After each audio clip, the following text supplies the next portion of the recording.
والذین کفروا عما انذروا معرضون۔ ترجمہ: ہم نے آسمان اور زمین اور جو کچھ ان کے درمیان ہے سب حق کے ساتھ ہی اور ایک مقررہ مدت تک کے لیے بنایا، اور کافر اس چیز سے منہ پھیرے ہیں جس سے انہیں ڈرایا گیا ہے۔ ما خلقنا السماوات والارض وما بینہما الا بالحق،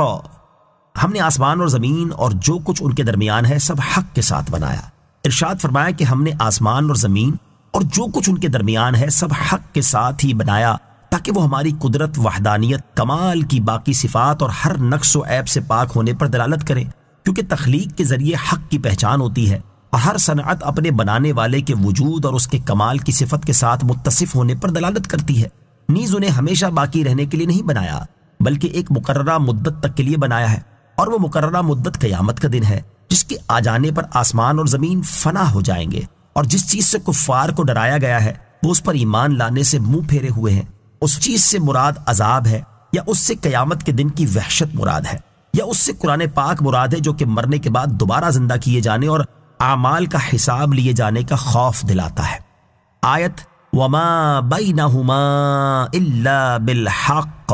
سے حاصل ہونے والی معلومات۔ اس آیت سے 5 باتیں معلوم ہوئی۔ نمبر 1، اس آیت سے ثابت ہوا کہ اس جہان کا ایک خدا ہے، اور یہ وہ ہے جس کی قدرت کے آثار آسمانوں اور زمین میں کئی طرح سے ظاہر ہیں۔ نمبر 2، اللہ تعالیٰ نے کسی چیز کو عبث، بیکار اور بے فائدہ نہیں بنایا، بلکہ ہر چیز کو کسی نہ کسی حکمت سے بنایا ہے۔ نمبر 3، تمام مخلوقات کو پیدا فرمائے جانے کا ایک اہم مقصد یہ بھی ہے کہ ان کے ذریعے لوگ اللہ تعالیٰ کی معرفت حاصل کریں اور اس کی قدرت و وحدانیت پر ایمان لائیں۔ نمبر 4، مرنے کے بعد دوبارہ زندہ کیا جانا اور قیامت کا واقع ہونا حق ہے، کیونکہ اگر قیامت قائم نہ ہو تو ظالموں سے مظلوموں کا حق لینا رہ جائے گا، اور اطاعت گزار مومنین ثواب کے بغیر اور کافر عذاب کے بغیر رہ جائیں گے، اور یہ اس حقیقت کے خلاف ہے کہ اللہ تعالیٰ نے آسمان اور زمین اور جو کچھ ان کے درمیان ہے سب حق کے ساتھ ہی بنایا ہے۔ نمبر 5، اس جہان کو اس لیے پیدا نہیں کیا گیا کہ یہ ہمیشہ کے لیے باقی رہے، بلکہ اسے ایک مخصوص مدت تک مکلف لوگوں کے لیے عمل کرنے کا مقام بنایا ہے، تاکہ وہ یہاں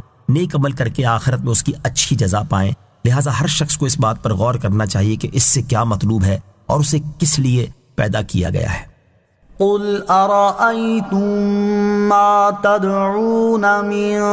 دون الله اروني ماذا خلقوا من الارض ام لهم شرك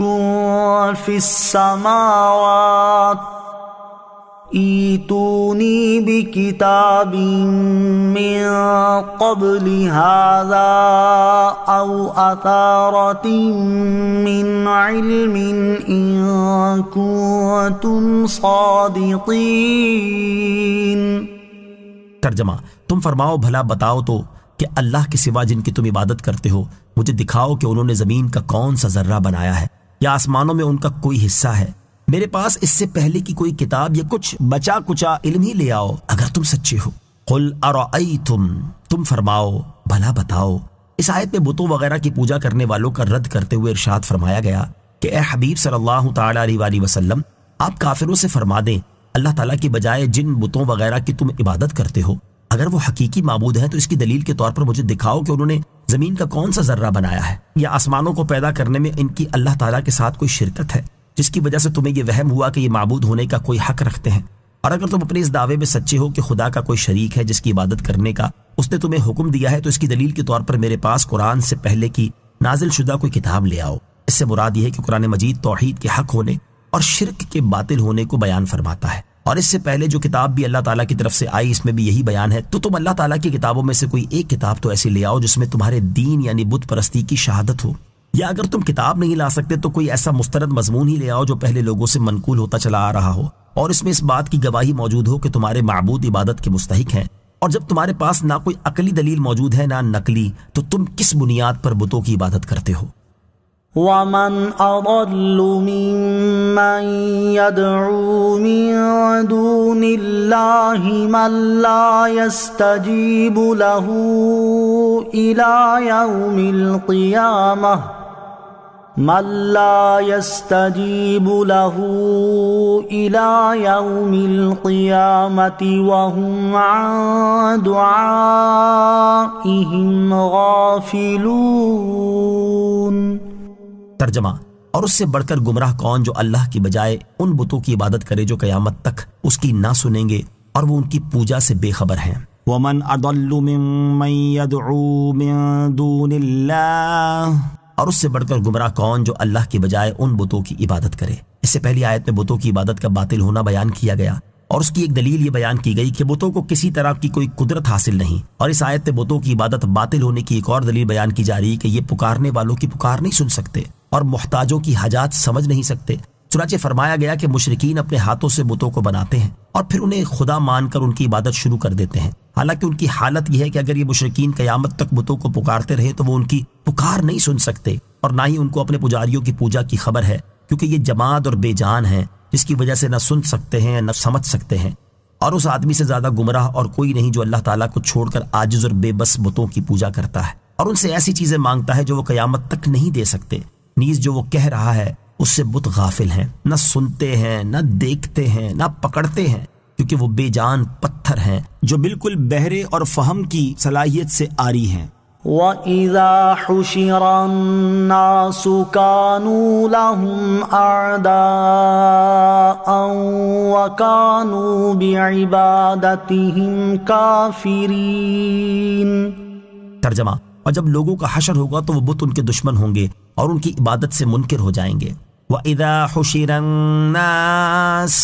اور جب لوگوں کا حشر ہوگا، یعنی دنیا میں تو بتوں کا حال یہ ہے کہ وہ اپنے پکارنے والوں کی پکار سننے اور سمجھنے کی صلاحیت ہی نہیں رکھتے، اور قیامت کے دن ان کا حال یہ ہوگا کہ اس دن جب قبروں سے نکالنے کے بعد لوگوں کو جمع کیا جائے گا تو وہ بت اپنے پجاریوں کے دشمن ہوں گے اور انہیں نفع کی بجائے نقصان پہنچائیں گے اور ان کی عبادت کا انکار کر دیں گے اور کہیں گے ہم نے انہیں اپنی عبادت کی دعوت نہیں دی، در حقیقت یہ اپنی خواہشوں کے پرستار تھے، یعنی اپنی مرضی سے جس کو چاہا خدا قرار دے دیا اور اس کی پوجا شروع کر دی، تو یہ حقیقت میں اپنی خواہش کی پوجا ہوئی۔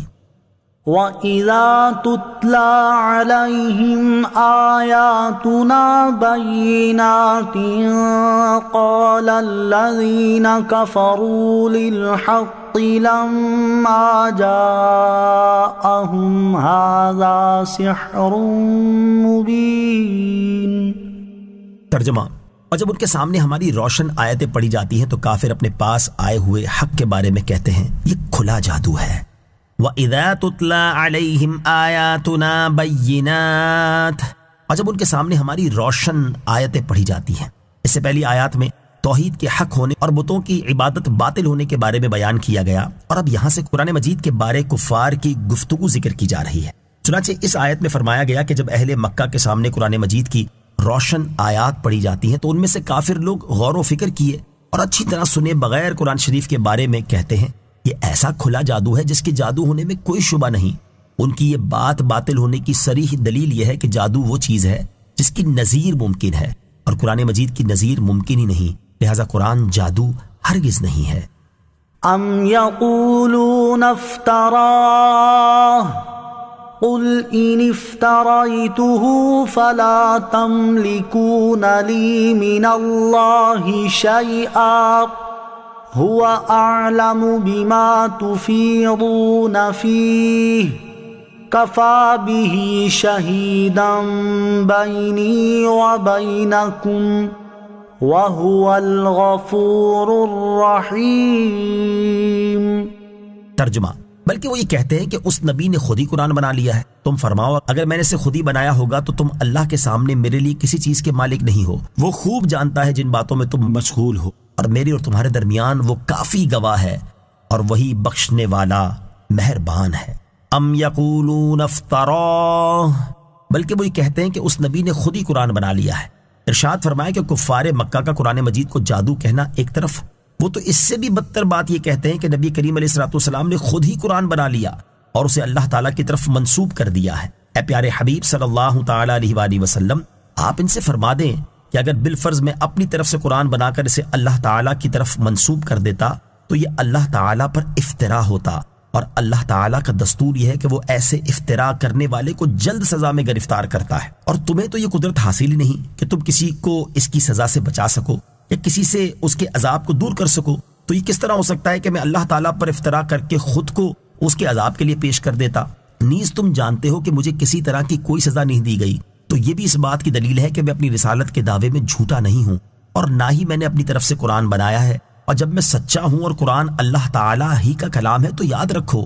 اللہ تعالیٰ ان باتوں کو خوب جانتا ہے جن میں تم مشغول ہو، اور تم جو کچھ قرآن پاک کے بارے میں کہتے ہو وہ بھی اسے اچھی طرح معلوم ہے، تو وہ تمہیں اس کی سزا دے گا۔ اور یاد رکھو میرے اور تمہارے درمیان سچ اور جھوٹ کا فیصلہ کرنے کے لیے گواہ کے طور پر اللہ تعالیٰ ہی کافی ہے، لہٰذا اگر بالفرض میں جھوٹا ہوا تو وہ مجھے فوری عذاب دے گا، اور اگر تم جھوٹے ہوئے تو وہ تمہیں فوری یا کچھ عرصے بعد عذاب دے گا۔ پھر انہیں توبہ کی ترغیب دیتے ہوئے فرمایا کہ ان سب باتوں کے باوجود اگر تم اپنے کفر سے رجوع کر کے توبہ کر لو تو وہ تمہاری توبہ قبول فرما کر تمہیں معاف فرما دے گا، تمہیں بخش دے گا اور تم پر رحم فرمائے گا، کیونکہ اس کی شان یہ ہے کہ وہ بخشنے والا مہربان ہے۔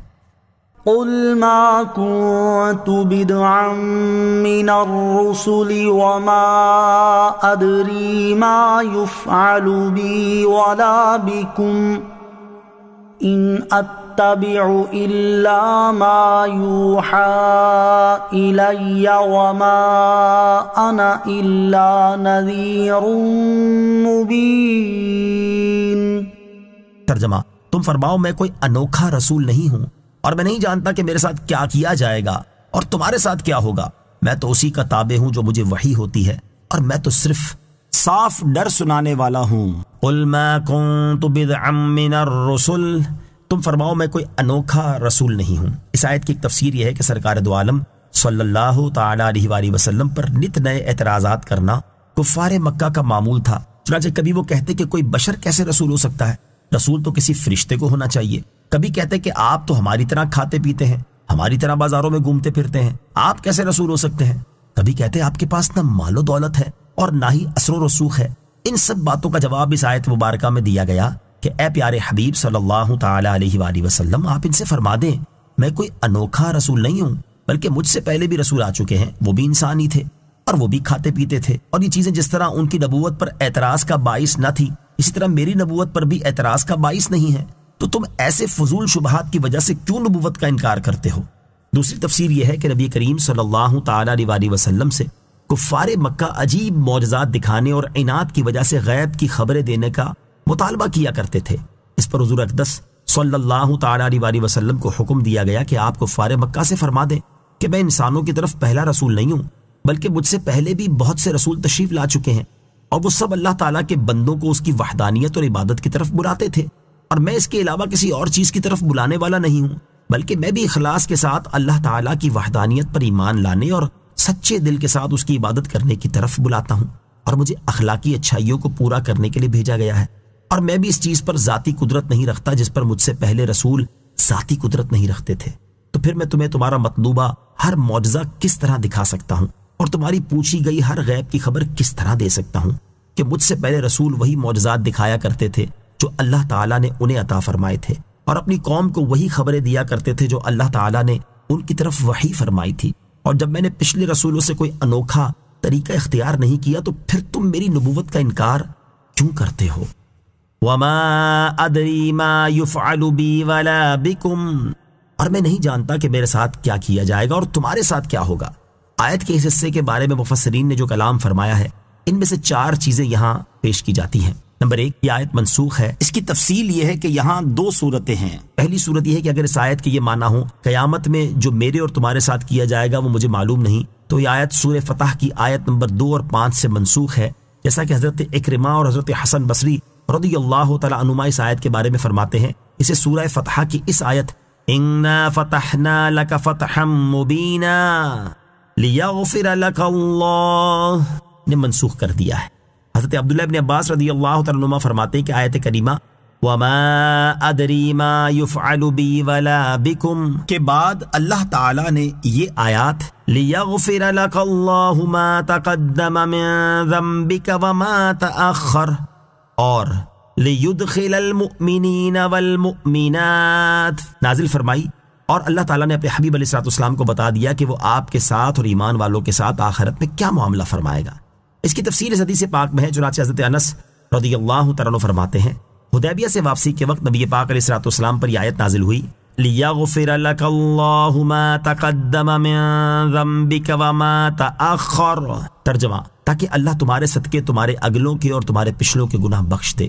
تو حضور اقدس صلی اللہ تعالی علیہ وآلہ وسلم نے ارشاد فرمایا، مجھ پر ایک ایسی آیت نازل ہوئی ہے جو مجھے زمین پر موجود تمام چیزوں سے زیادہ محبوب ہے۔ پھر نبی کریم علیہ الصلوۃ والسلام نے صحابہ کرام کے سامنے اسی آیت کی تلاوت فرمائی تو انہوں نے عرض کی، یا رسول اللہ صلی اللہ تعالی علیہ وآلہ وسلم، آپ کو مبارک ہو، اللہ تعالیٰ نے آپ کے لیے تو بیان فرما دیا کہ وہ آپ کے ساتھ کیا کرے گا، اب یہ معلوم نہیں کہ ہمارے ساتھ کیا کیا جائے گا۔ تو نبی پاک علیہ الصلوۃ والسلام پر یہ آیت نازل ہوئی، لِيُدْخِلَ الْمُؤْمِنِينَ وَالْمُؤْمِنَاتِ جَنَّاتٍ تَجْرِي مِن تَحْتِهَا الْأَنْهَارُ خَالِدِينَ فِيهَا وَيُكَفِّرَ عَنْهُمْ سَيِّئَاتِهِمْ وَكَانَ ذَلِكَ عِندَ اللَّهِ فَوْزًا عَظِيمًا، ترجمہ تاکہ وہ ایمان والے مردوں اور ایمان والی عورتوں کو ان باغوں میں داخل فرما دے جن کے نیچے نہریں بہتی ہیں، ہمیشہ ان میں رہیں گے، اور تاکہ اللہ ان کی برائیاں ان سے مٹا دے، اور یہ اللہ کے یہاں بڑی کامیابی ہے۔ علامہ علی بن محمد خازن رحمۃ اللہ تعالی لکھتے ہیں کہ جب یہ آیت نازل ہوئی تو مشرک خوش ہوئے اور کہنے لگے کہ لات و عزا کی قسم، اللہ تعالیٰ کے نزدیک ہمارا اور محمد صلی اللہ تعالیٰ علیہ وسلم کا یکساں حال ہے، انہیں ہم پر کچھ بھی فضیلت نہیں، اگر یہ قرآن ان کا اپنا بنایا ہوا نہ ہوتا تو ان کو بھیجنے والا انہیں ضرور خبر دیتا کہ وہ ان کے ساتھ کیا کرے گا۔ تو اللہ تعالیٰ نے یہ آیت نازل فرمائی، لِيَغْفِرَ لَكَ اللَّهُ مَا تَقَدَّمَ مِن ذَنبِكَ وَمَا تَأَخَّرَ،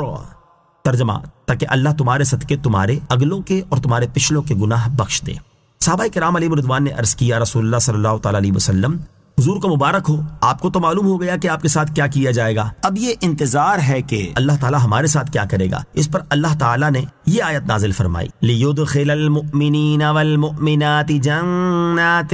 تَجْرِي مِن تَحْتِهَا الْأَنْهَارُ، ترجمہ تاکہ وہ ایمان والے مردوں اور ایمان والی عورتوں کو ان باغوں میں داخل فرما دے جن کے نیچے نہریں بہتی ہیں۔ اور یہ آیت نازل ہوئی، وَبَشِّرِ الْمُؤْمِنِينَ بِأَنَّ لَهُم مِّنَ اللَّهِ فَضْلًا كَبِيرًا، ترجمہ اور ایمان والوں کو خوشخبری دے دو کہ ان کے لیے اللہ کا بڑا فضل ہے۔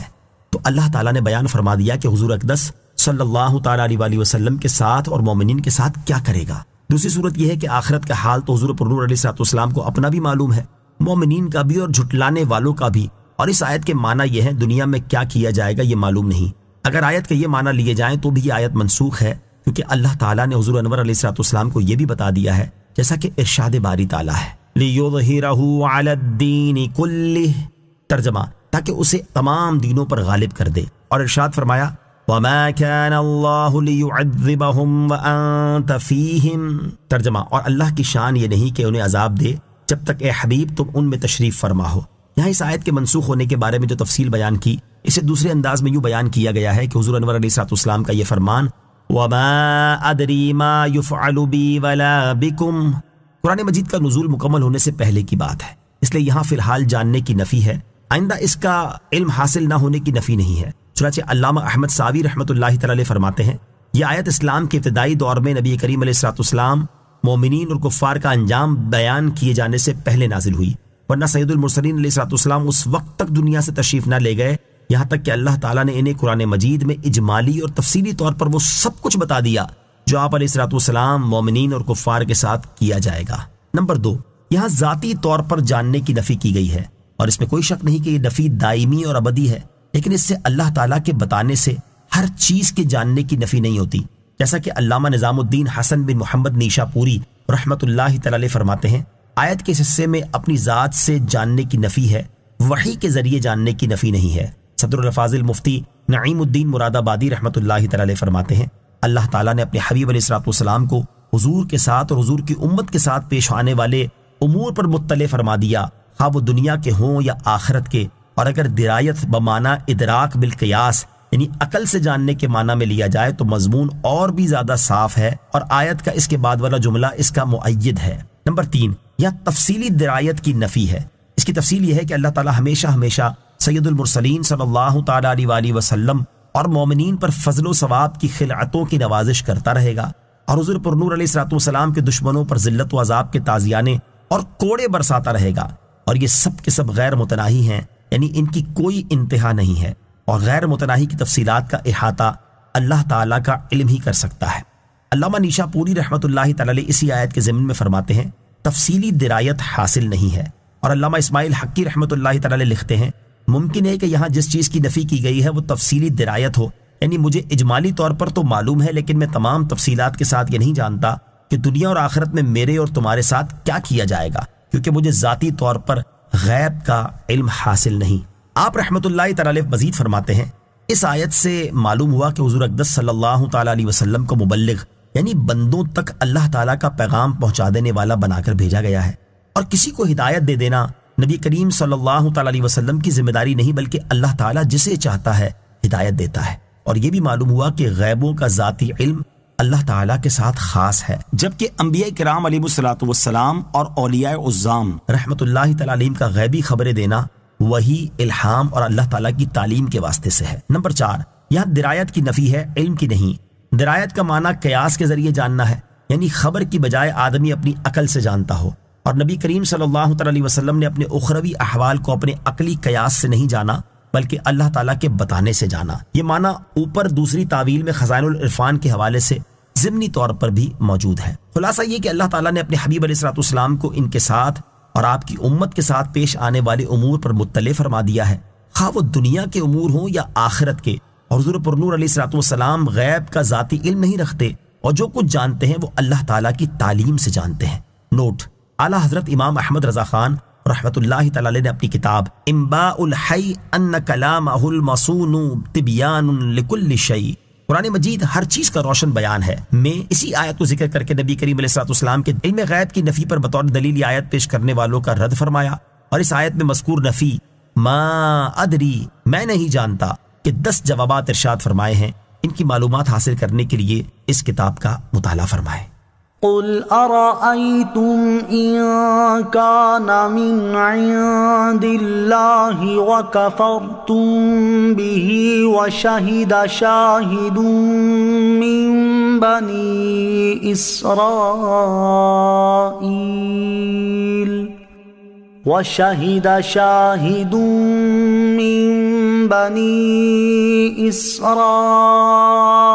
إسرائيل على مثله فآمن واستكبرتم إن الله لا يهدي القوم الظالمين۔ ترجمہ: تم فرماؤ بھلا دیکھو اگر وہ قرآن اللہ کے پاس سے ہو اور تم اس کا انکار کرو اور بنی اسرائیل کا ایک گواہ اس پر گواہی دے چکا ہے تو وہ ایمان لایا اور تم نے تکبر کیا، بے شک اللہ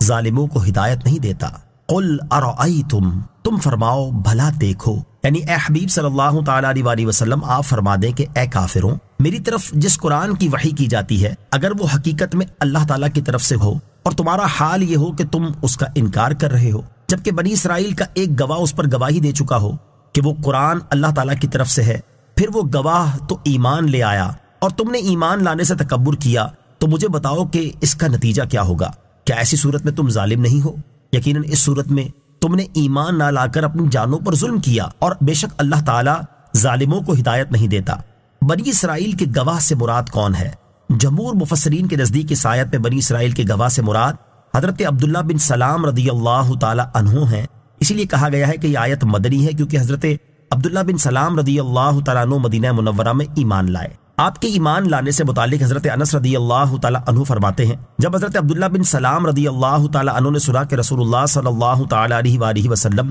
مدینہ منورہ میں تشریف لے آئے ہیں تو وہ آپ کی بارگاہ میں حاضر ہوئے اور عرض کی، میں آپ سے 3 ایسی چیزوں کے بارے میں سوال کروں گا جن کو نبی کے سوا کوئی نہیں جانتا۔ نمبر 1، قیامت کی پہلی علامت کیا ہے؟ نمبر 2، اہل جنت کا پہلا کھانا کون سا ہوگا؟ نمبر 3، بچہ اپنے باپ یا ماں کے کیسے مشابہ ہوتا ہے؟ سرکار دو عالم صلی اللہ تعالی علیہ وسلم نے ارشاد فرمایا، قیامت کی پہلی نشانی ایک آگ ہے جو لوگوں کو مشرق سے مغرب تک جمع کرے گی، اور اہل جنت کا پہلا کھانا مچھلی کی کلیجی کا ٹکڑا ہوگا، اور جب مرد کا پانی عورت کے پانی پر غالب آ جائے تو وہ بچے کی شبیہ اپنی طرف کھینچ لیتا ہے، جب عورت کا پانی مرد کے پانی پر غالب آ جائے تو وہ بچے کی شبیہ اپنی طرف کھینچ لیتا ہے۔ حضرت عبداللہ بن سلام نے یہ سن کر کہا، اشہد ان لا الہ الا اللہ واشہد انک رسول اللہ، میں گواہی دیتا ہوں کہ اللہ کے علاوہ اور کوئی معبود نہیں، اور میں گواہی دیتا ہوں کہ بے شک آپ اللہ تعالیٰ کے رسول ہیں۔ یا رسول اللہ صلی اللہ تعالیٰ علیہ وسلم، بے شک یہودی بہت بہتان تراش قوم ہے،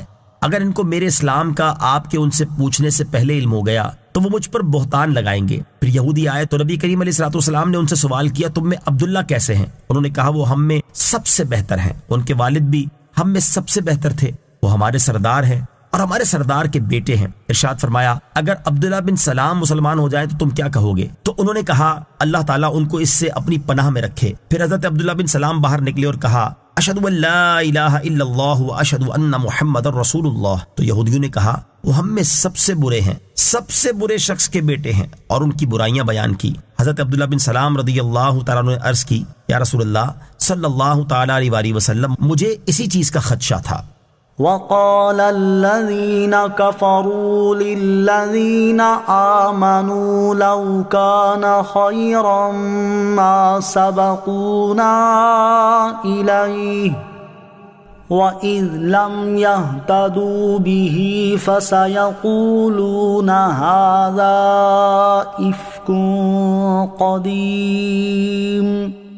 ترجمہ، اور کافروں نے مسلمانوں کے متعلق کہا اگر اس اسلام میں کچھ بھلائی ہو تو یہ مسلمان اس کی طرف ہم سے سبقت نہ لے جاتے، اور جب ان کہنے والوں کو اس قرآن سے ہدایت نہ ملی تو اب کہیں گے کہ یہ ایک پرانا گھڑا ہوا جھوٹ ہے۔ وقال الذین کفروا، اور کافروں نے کہا۔ نبی کریم صلی اللہ تعالیٰ علیہ وآلہ وسلم پر ایمان لانے والوں میں غریب لوگ سر فہرست تھے، جیسے حضرت عمار، حضرت صہیب اور حضرت عبداللہ بن مسعود رضی اللہ تعالیٰ عنہم وغیرہ۔ کفار مکہ نے ان کے بارے میں کہا کہ اگر اس قرآن اور دین میں کچھ بھلائی ہوتی جو محمد صلی اللہ تعالیٰ علیہ وسلم لے کر آئے ہیں تو یہ غریب مسلمان ہم سے پہلے اسلام قبول نہ کر لیتے۔ اللہ تعالیٰ نے ارشاد فرمایا جب یہ بات کہنے والوں کو اس قرآن سے اس طرح ہدایت نہ ملی جس طرح ایمان والوں کو ملی ہے تو یہ صرف اسی بات پر اکتفا نہیں کریں گے بلکہ اناد کی وجہ سے قرآن مجید کے بارے میں اب کہیں گے کہ یہ قرآن ایک پرانا گھڑا ہوا جھوٹ ہے۔ وَمِن قَبْلِهِ كِتَابُ مُوسَىٰ إِمَامًا وَرَحْمَةً وَهَٰذَا كِتَابٌ مُصَدِّقٌ لِّسَانًا عَرَبِيًّا لِّيُنذِرَ الَّذِينَ ظَلَمُوا وَبُشْرَىٰ لِلْمُحْسِنِينَ۔ ترجمہ، اور اس سے پہلے موسیٰ کی کتاب پیشوا اور رحمت تھی، اور یہ قرآن عربی زبان میں ہوتے ہوئے تصدیق کرنے والی ایک کتاب ہے تاکہ ظالموں کو ڈرائے اور نیکوں کے لیے بشارت ہو۔ وَمِن قَبْلِهِ كِتَابُ مُوسَىٰ إِمَامًا وَرَحْمَةً، اور اس سے پہلے موسیٰ کی کتاب پیشوا اور رحمت تھی۔ اس سے پہلی آیت میں کفار کا ایک اعتراض ذکر ہوا کہ اگر اس قرآن میں کوئی بھلائی ہوتی تو ہم غریب لوگوں سے پہلے ایمان لے آتے۔ یہاں اس اعتراض کا رد کیا جا رہا ہے۔ چنانچہ اس آیت کا خلاصہ یہ ہے کہ کفار کی یہ بات کس طرح درست ہو سکتی ہے، حالانکہ قرآن مجید سے پہلے حضرت موسیٰ علیہ الصلوۃ والسلام پر تورات کا نازل ہونا اور اس کتاب کا اللہ تعالیٰ کے دین کی پیروی کرنے والوں کا پیشوا ہونا اور اس پر ایمان لانے والوں اور اس کے تقاضوں کے مطابق عمل کرنے والوں کے لیے رحمت ہونا انہیں خود تسلیم ہے۔ اور یہ قرآن جس کے بارے میں کفار مکہ ایسی بیہودہ گفتگو کرتے ہیں، اس کی شان تو یہ ہے کہ یہ عربی زبان میں حضرت موسیٰ علیہ الصلوۃ والسلام کی کتاب اور تمام آسمانی کتابوں کی تصدیق کرنے والی ایک کتاب ہے جو اس لیے نازل ہوئی تاکہ ظالموں کو ڈرائے اور نیکوں کے لیے بشارت کا ذریعہ ہو۔ ان الذين قالوا ربنا الله ثم استقاموا فلا خوف عليهم ولا هم يحزنون اولئك اصحاب الجنة خالدين فيها جزاء بما كانوا يعملون۔ ترجمہ، بے شک جنہوں نے کہا ہمارا رب اللہ ہے پھر ثابت قدم رہے تو نہ ان پر خوف ہے اور نہ وہ غمگین ہوں گے، وہ جنت والے ہیں ہمیشہ اس میں رہیں گے، انہیں ان کے اعمال کا بدلہ دیا جائے گا۔ ان الذين قالوا ربنا الله ثم استقاموا، بے شک جنہوں نے کہا ہمارا رب اللہ ہے پھر ثابت قدم رہے۔ اس سے پہلی آیت میں توحید اور نبوت کے دلائل بیان ہوئے، منکروں کے شبہات کا ذکر کر کے ان کا جواب دیا گیا، اور اب یہاں سے توحید اور رسالت پر ایمان لانے اور اس پر ثابت قدم رہنے والوں کی جزا بیان کی جا رہی ہے۔ چنانچہ اس آیت اور اس کے بعد والی آیت کا خلاصہ یہ ہے کہ بے شک وہ لوگ جنہوں نے کہا ہمارا رب اللہ ہے پھر وہ اللہ تعالیٰ کی توحید اور سید المرسلین صلی اللہ تعالیٰ علیہ وآلہ وسلم کی شریعت پر آخری دم تک ثابت قدم رہے تو قیامت میں نہ ان پر خوف ہے اور نہ وہ موت کے وقت غمگین ہوں گے، اور ان اوصاف کے حامل افراد جنت والے ہیں اور یہ ہمیشہ جنت میں رہیں گے اور انہیں ان کے نیک اعمال کا بدلہ دیا جائے گا۔ وَوَصَّيْنَا الْإِنسَانَ بِوَالِدَيْهِ إِحْسَانًا حَمَلَتْهُ أُمُّهُ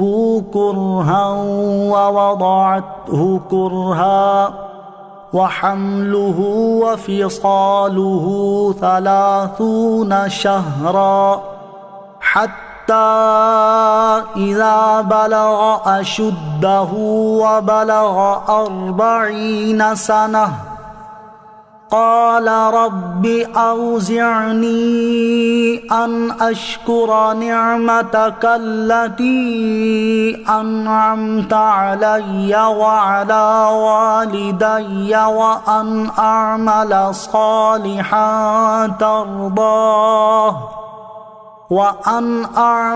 صالحا ترضاه وأصلح لي في ذريتي إني تبت إليك وإني من المسلمين۔ ترجمہ، اور ہم نے آدمی کو حکم دیا کہ اپنے ماں باپ سے بھلائی کرے۔ اس کی ماں نے اسے پیٹ میں مشقت سے رکھا اور مشقت سے اس کو جنا، اور اس کے حمل اور اس کے دودھ چھڑانے کی مدت 30 مہینے ہے، یہاں تک کہ جب وہ اپنی کامل قوت کی عمر کو پہنچا اور 40 سال کا ہو گیا تو اس نے عرض کی، اے میرے رب، مجھے توفیق دے کہ میں تیری نعمت کا شکر ادا کروں جو تو نے مجھ پر اور میرے ماں باپ پر فرمائی ہے، اور میں وہ نیک کام کروں جس سے تو راضی ہو، اور میرے لیے میری اولاد میں نیکی رکھ۔ میں نے تیری طرف رجوع کیا اور میں مسلمانوں میں سے ہوں۔ وَوَصَّيْنَا الْإِنسَانَ بِوَالِدَيْهِ إِحْسَانًا، اور ہم نے آدمی کو حکم دیا کہ اپنے ماں باپ سے بھلائی کرے۔ آیت کے حصے میں بندوں کو اپنے والدین کے ساتھ اچھا سلوک اور بھلائی کرنے کا حکم دیا گیا ہے۔ اس حصے کی تفسیر اور اس سے متعلق تفصیل سورہ عنکبوت آیت نمبر 8 اور سورہ لقمان آیت نمبر 14 کے تحت گزر چکی ہے، اسے وہاں سے سماعت فرمائیں۔ وَحَمْلُهُ وَفِصَالُهُ 30 شهرا، اور اس کے حمل اور اس کے دودھ چھڑانے کی مدت 30 مہینے ہے۔ اس آیت سے ثابت ہوا کہ حمل کی کم سے کم مدت 6 ماہ ہے، کیونکہ جب دودھ چھڑانے کی مدت 2 سال یعنی 24 مہینے ہوئی، جیسا کہ اللہ تعالیٰ نے ایک اور مقام پر ارشاد فرمایا، وَالْوَالِدَاتُ يُرْضِعْنَ أَوْلَادَهُنَّ حَوْلَيْنِ كَامِلَيْنِ۔ ترجمہ، اور مائیں اپنے بچوں کو پورے 2 سال دودھ پلائیں تو حمل کے لیے 6 ماہ باقی رہے۔ یہی قول امام ابو یوسف اور امام محمد رحمۃ اللہ تعالیٰ علیہ کا ہے، اور حضرت امام اعظم رضی اللہ تعالیٰ عنہ کے نزدیک اس آیت سے رضاعت کی مدت 2.5 سال ثابت ہوتی ہے۔ نوٹ، اس مسئلے کی تفصیل دلائل کے ساتھ اصول کی کتابوں میں مذکور ہے، ان کی معلومات حاصل کرنے کے لیے علماء کرام ان کی طرف رجوع فرمائیں اور عوام الناس صحیح العقیدہ مفتیان کرام کی طرف رجوع فرمائیں۔ حتی اذا بلغ اشدہ وبلغ 40 سنہ، یہاں تک کہ جب وہ اپنی کامل قوت کی عمر کو پہنچا اور 40 سال کا ہو گیا، یعنی جب وہ آدمی اپنی کامل قوت کی عمر کو پہنچا اور 40 سال کا ہو گیا تو اس نے اللہ تعالیٰ کی بارگاہ میں عرض کی، اے میرے رب عز و جل، مجھے توفیق دے کہ میں تیری اس نعمت کا شکر ادا کروں جو تو نے دین اسلام عطا کر کے مجھ پر اور میرے ماں باپ پر فرمائی ہے، اور مجھے وہ کام کرنے کی توفیق دے جس سے تو راضی ہو جائے، اور میرے لیے میری اولاد کو نیک بنا دے اور نیکی ان میں راسخ فرما دے۔ میں نے تمام امور میں تیری طرف رجوع کیا اور میں اخلاص کے ساتھ ایمان لانے والے مسلمانوں میں سے ہوں۔ أولئك الذين نتقبل عنهم أحسن ما عملوا ونتجاوز عن سيئاتهم في أصحاب الجنة وعد الصدق الذي كانوا يوعدون۔ ترجمہ، یہی وہ لوگ ہیں جن کے اچھے اعمال ہم قبول فرمائیں گے اور ان کی خطاؤں سے درگزر فرمائیں گے، یہ لوگ جنت والوں میں سے ہوں گے، یہ سچا وعدہ ہے جو ان سے کیا جاتا ہے۔ اولئک الذین نتقبل عنہم احسن ما عملوا، یہی وہ لوگ ہیں جن کے اچھے اعمال ہم قبول فرمائیں گے۔ آیت کا خلاصہ یہ ہے کہ اس سے پہلی آیت میں بیان کیے گئے وصف کے حامل وہ لوگ ہیں جن کے دنیا میں کیے ہوئے اچھے اعمال قبول فرما کر ہم ان پر ثواب دیں گے اور ان کی خطاؤں سے درگزر فرما کر ان سے کوئی مواخذہ نہیں فرمائیں گے، یہ لوگ جنت والوں میں سے ہیں۔ یہ سچا وعدہ ہے جو دنیا میں ان سے نبی کریم صلی اللہ تعالی علیہ وسلم کی زبان مبارک سے کیا جاتا ہے۔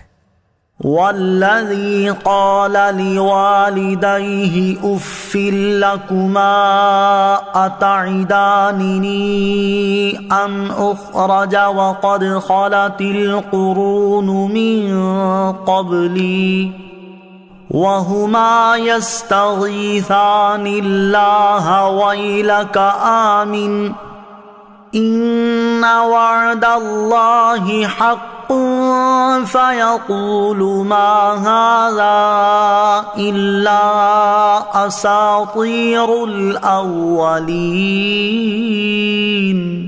ترجمہ، اور وہ جس نے اپنے ماں باپ سے کہا تمہارے لیے اف، تم سے دل بیزار ہو گیا ہے، کیا مجھے ڈراتے ہو کہ میں نکالا جاؤں گا، حالانکہ مجھ سے پہلے کئی زمانے گزر چکے ہیں۔ اور وہ دونوں اللہ سے فریاد کرتے ہیں اور بیٹے سے کہتے ہیں تیری خرابی ہو، ایمان لے آ، بے شک اللہ کا وعدہ سچا ہے۔ تو وہ کہتا ہے یہ تو پہلے لوگوں کی کہانیاں ہیں۔ والذی قال لوالدیہ، اور وہ جس نے اپنے ماں باپ سے کہا۔ اس سے پہلی آیت میں والدین کے ساتھ اچھا سلوک کرنے والے بیٹے کا وصف بیان ہوا، اور اس آیت میں اپنے والدین کے نافرمان بیٹے کے بارے میں بیان کیا گیا ہے۔ آیت کا خلاصہ یہ ہے کہ وہ شخص جسے اس کے والدین نے ایمان کی دعوت دی تو اس نے اپنے ماں باپ سے کہا اف، تم سے دل بیزار ہو گیا ہے، کیا تم مجھے یہ وعدہ دیتے ہو کہ میں مرنے کے بعد قبر سے زندہ کر کے نکالا جاؤں گا، حالانکہ مجھ سے پہلے کئی زمانوں کے لوگ گزر چکے ہیں، ان میں سے تو کوئی مر کر زندہ نہ ہوا۔ اس کے مقابلے میں ماں باپ کا حال یہ ہے کہ وہ اللہ تعالیٰ کی بارگاہ میں فریاد کرتے ہیں کہ وہ ان کے بیٹے کی مدد فرمائے اور اسے ایمان کی توفیق دے، اور بیٹے سے کہتے ہیں اے بیٹے تیری خرابی ہو، تو مرنے کے بعد دوبارہ زندہ کیے جانے پر ایمان لے آ، بے شک اللہ تعالیٰ نے مردے زندہ کرنے کا جو وعدہ فرمایا وہ سچا ہے۔ لیکن بیٹا انہیں جھٹلاتے ہوئے کہتا ہے کہ جسے تم اللہ تعالیٰ کا وعدہ کہہ رہے ہو اس کی کوئی حقیقت نہیں، بلکہ یہ تو پہلے لوگوں کی کہانیاں ہیں جنہیں کتابوں میں لکھ دیا گیا ہے۔ اولئک الذین حق علیہم القول فی امم قد خلت من قبلہم من الجن والانس انہم کانوا خاسرین۔ ترجمہ، یہ وہ لوگ ہیں جن پر بات ثابت ہو چکی ہے، یہ جنوں اور انسانوں کے ان گروہوں میں شامل ہیں جو ان سے پہلے گزرے ہیں، بے شک وہ نقصان اٹھانے والے تھے۔ اولئک الذین حق علیہم القول، یہ وہ لوگ ہیں جن پر بات ثابت ہو چکی ہے، یعنی یہ باطل باتیں کہنے والے وہ لوگ ہیں جن پر جہنم میں داخل کیے جانے کی بات ثابت ہو چکی ہے، اور یہ اپنے رب کے احکام سے سرکشی کرنے اور رسولوں کو جھٹلانے والے جنوں اور انسانوں کے ان گروہوں میں شامل ہیں جو ان سے پہلے گزرے ہیں، بے شک وہ ہدایت کے بدلے گمراہی اور نعمتوں کے بدلے عذاب کو اختیار کر کے نقصان اٹھانے والے تھے۔ قیامت کے دن کافر اولاد اپنے مومن والدین کے ساتھ نہ ہوگی۔ اس آیت سے معلوم ہوا کہ قیامت کے دن کافر اولاد اپنے مومن ماں باپ کے ساتھ نہ ہوگی بلکہ کفار کے ساتھ ہوگی، کیونکہ یہاں فرمایا گیا کہ یہ اولاد پچھلے جن و انس کفار میں شامل ہوگی۔ قیامت میں ایمانی رشتہ معتبر ہوگا، نہ کہ محض خونی رشتہ، جیسے کنعان اگرچہ حضرت نوح علیہ السلام کا نسبی بیٹا تھا مگر رہا کفار کے ساتھ، انہی کے ساتھ ہلاک ہوا اور انہی کے ساتھ جہنم میں جائے گا، کیونکہ اس نے ایمان قبول نہیں کیا تھا۔ یاد رہے کہ مومن اولاد اور مومن والدین کو ایک دوسرے سے فائدہ پہنچے گا۔ والدین کے نیک اعمال سے ان کی اولاد کو فائدہ پہنچنے کے بارے میں یہ آیت سماعت کیجیے۔ اللہ تعالیٰ ارشاد فرماتا ہے والذین آمنوا واتبعتهم ذریتهم بإیمان الحقنا بهم ذریتهم وما ألتناهم من عملهم من شيء۔ ترجمہ، اور جو لوگ ایمان لائے اور ان کی جس اولاد نے ایمان کے ساتھ ان کی پیروی کی تو ہم ان کی اولاد کو ان کے ساتھ ملا دیں گے اور ان والدین کے عمل میں کچھ کمی نہ کریں گے۔ اولاد کے نیک اعمال سے ان کے والدین کو فائدہ پہنچنے کے بارے میں یہ حدیث سماعت کیجیے۔ حضرت معاذ جہنی رضی اللہ تعالی عنہ سے روایت ہے، رسول اللہ صلی اللہ تعالی علیہ وآلہ وسلم نے ارشاد فرمایا، جو قرآن پڑھے اور اس کے احکام پر عمل کرے تو قیامت کے دن اس کے ماں باپ کو ایسا تاج پہنایا جائے گا جس کی روشنی سورج کی روشنی سے اچھی ہوگی۔ جو دنیا میں تمہارے گھروں میں چمکتا ہے تو خود اس شخص کے بارے میں تمہارا کیا خیال ہے جس نے اس پر عمل کیا؟ وَلِكُلٍّ دَرَجَاتٌ مِّمَّا عَمِلُوا وَلِيُوَفِّيَهُمْ أَعْمَالَهُمْ وَهُمْ لَا يُظْلَمُونَ۔ ترجمہ، اور سب کے لیے ان کے اعمال کے سبب درجات ہیں، اور تاکہ اللہ انہیں ان کے اعمال کا پورا بدلہ دے اور ان پر ظلم نہیں ہوگا۔ وَلِكُلٍّ دَرَجَاتٌ مِّمَّا عَمِلُوا، اور سب کے لیے ان کے اعمال کے سبب درجات ہیں، یعنی مومن اور کافر میں سے ہر ایک کے لیے قیامت کے دن منازل اور مراتب ہیں، اور یہ ان کے دنیا میں کیے ہوئے اچھے اور برے اعمال کے سبب ہیں، تاکہ اللہ تعالیٰ مومنوں کو ان کی فرما برداری اور کافروں کو ان کی نافرمانی کی پوری جزا دے، کیونکہ قیامت کے دن کسی پر زیادتی نہیں ہوگی۔ وَيَوْمَ يُعْرَضُ الَّذِينَ كَفَرُوا عَلَى النَّارِ أَذْهَبْتُمْ طَيِّبَاتِكُمْ فِي حَيَاتِكُمُ الدُّنْيَا وَاسْتَمْتَعْتُمْ بِهَا فَالْيَوْمَ تُجْزَوْنَ عَذَابَ الْهُونِ بِمَا كُنتُمْ تَسْتَكْبِرُونَ فِي الْأَرْضِ بِغَيْرِ الْحَقِّ وَبِمَا كُنتُمْ تَفْسُقُونَ۔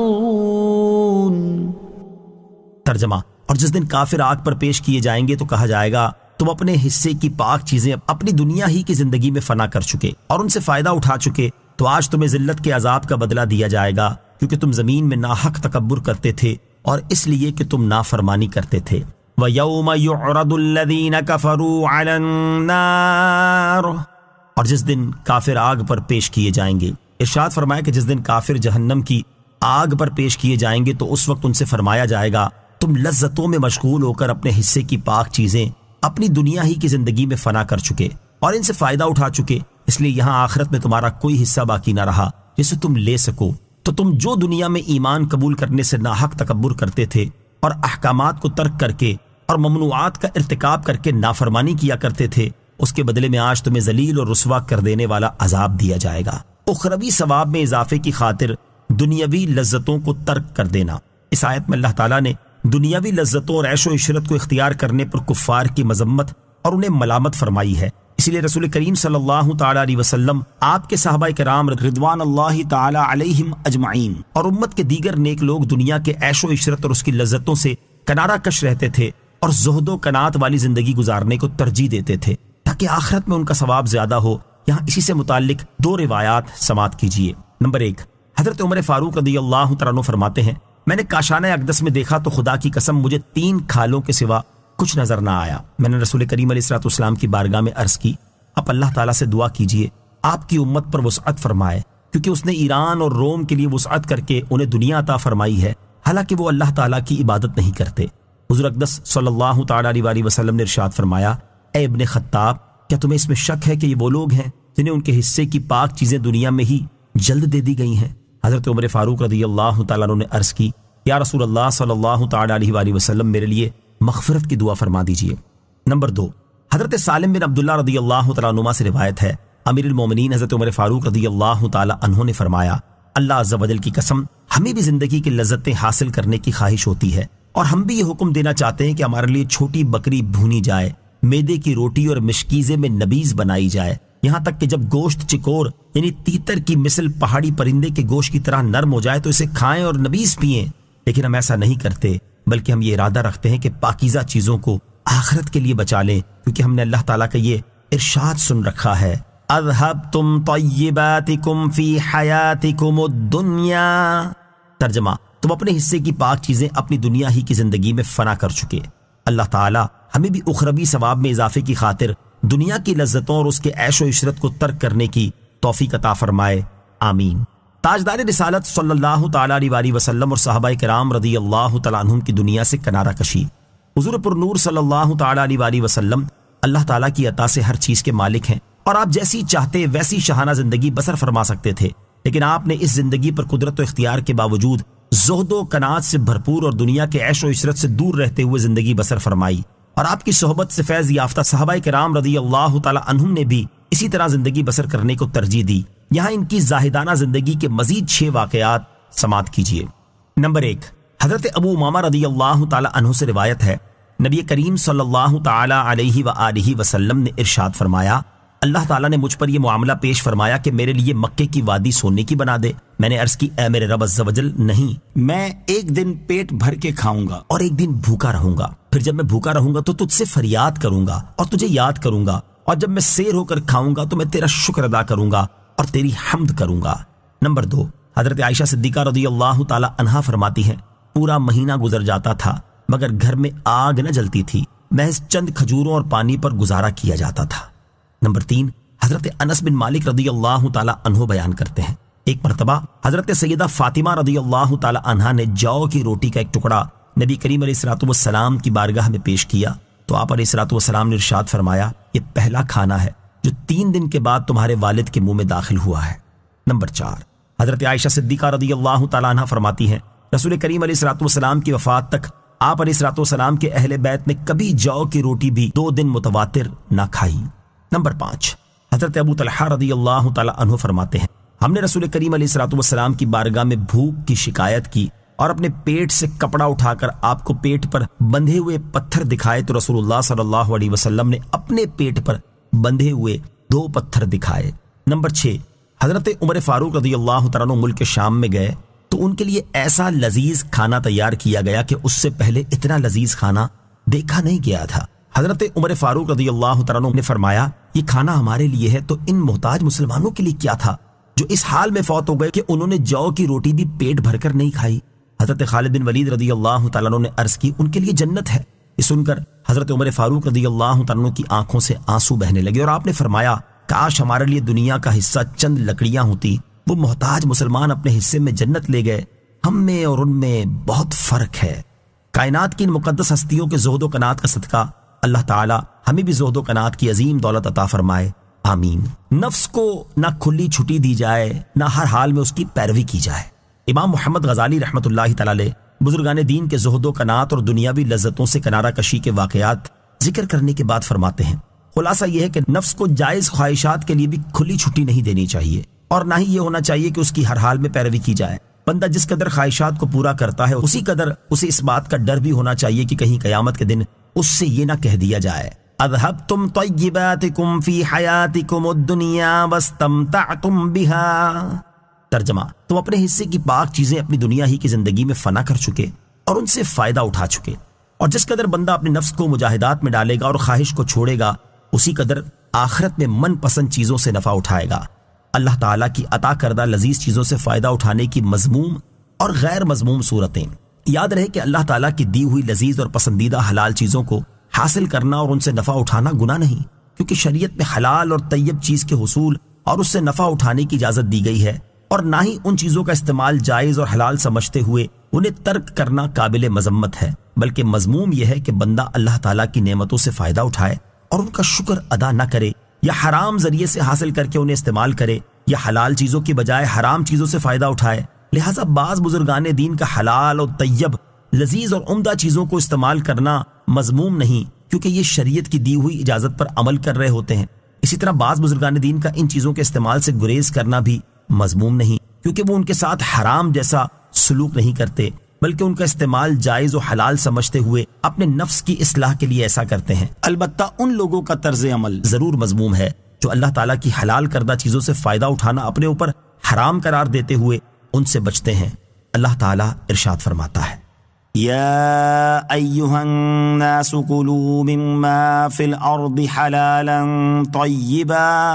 ولا تتبعوا خطوات الشيطان إنه لكم عدو مبين إنما يأمركم بالسوء والفحشاء وأن تقولوا على الله ما لا تعلمون۔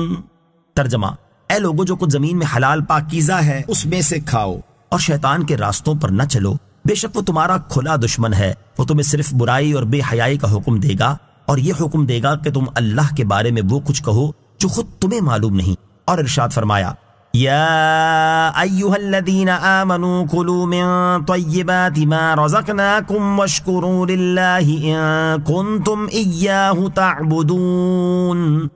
ترجمہ، اے ایمان والو ہماری دی ہوئی ستھری چیزیں کھاؤ اور اللہ کا شکر ادا کرو اگر تم اسی کی عبادت کرتے ہو۔ اور ارشاد فرماتا ہے یا ایھا الذین آمنوا لا تحرموا طیبات ما احل اللہ لکم ولا تعتدوا ان اللہ لا يحب المعتدین وکلوا مما رزقکم اللہ حلالا طیبا واتقوا اللہ الذی انتم بہ مؤمنون۔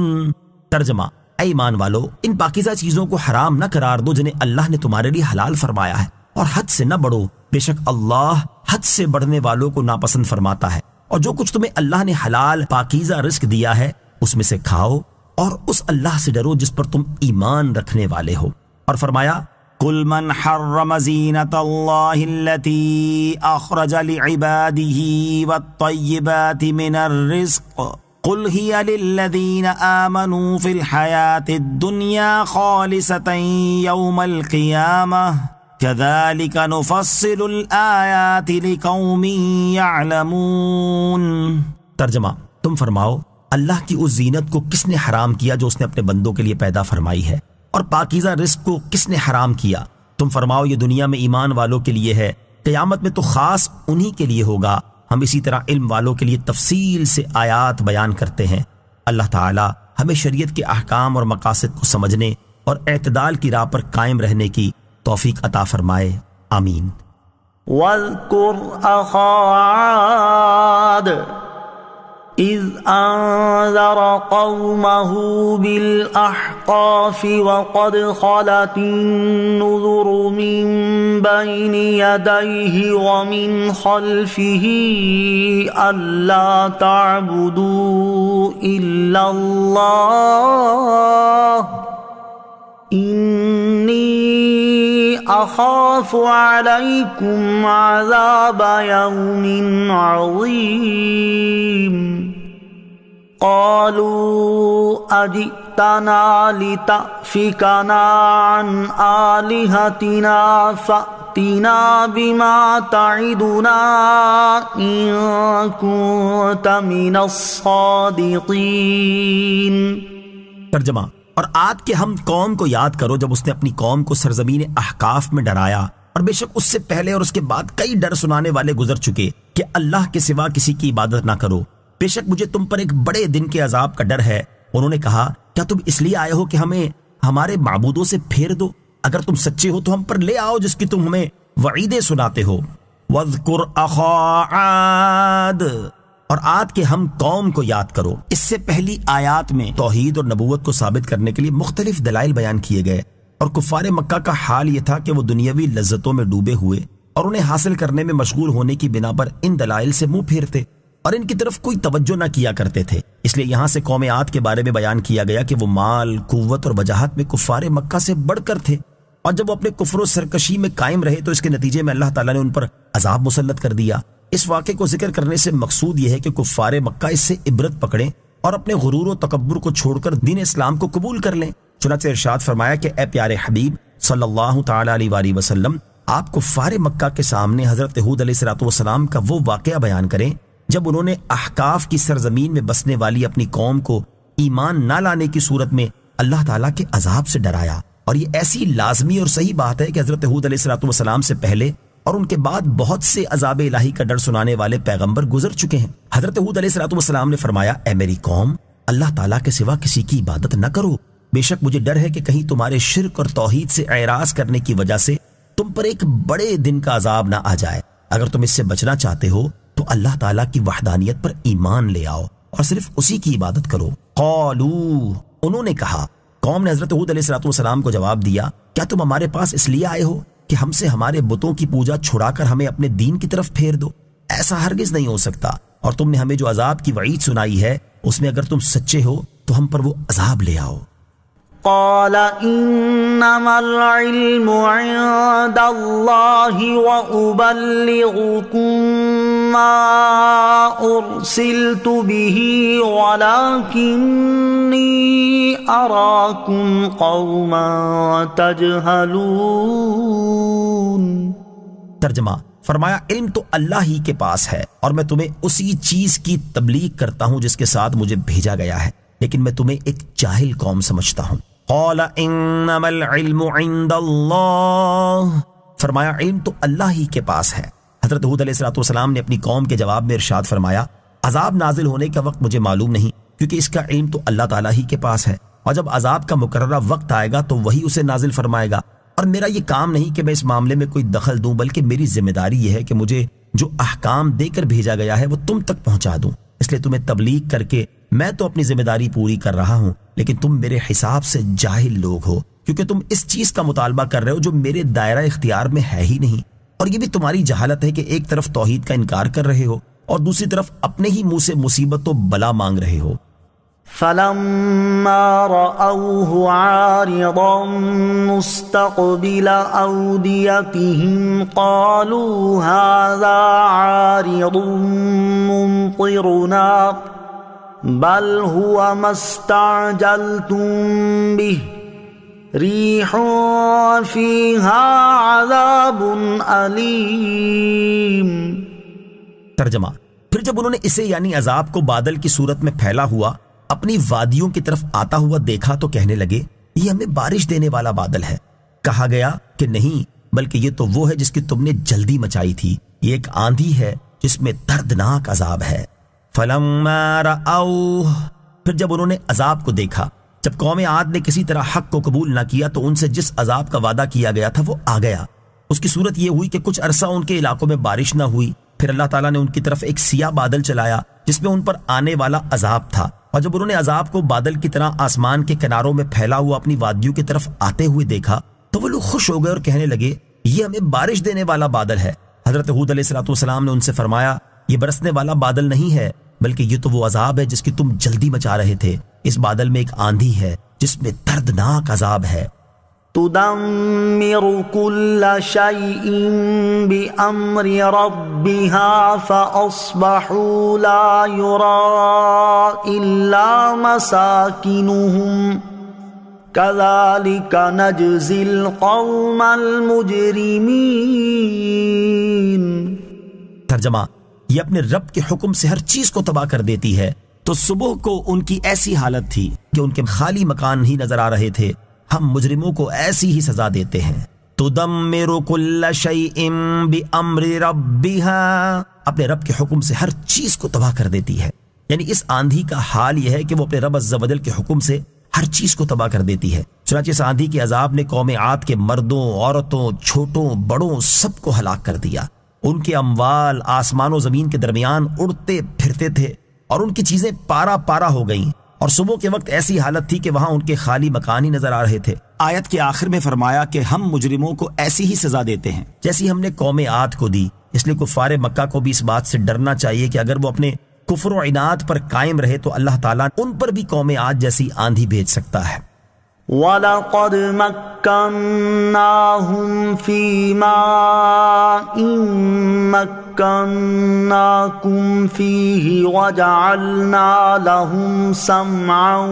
وَأَبْصَارًا وَأَفْئِدَةً فَمَا أَغْنَى عَنْهُمْ سَمْعُهُمْ وَلَا أَبْصَارُهُمْ وَلَا أَفْئِدَتُهُمْ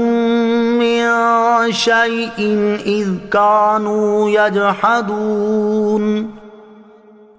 كَانُوا يَجْحَدُونَ بِآيَاتِ اللَّهِ وَحَاقَ بِهِمْ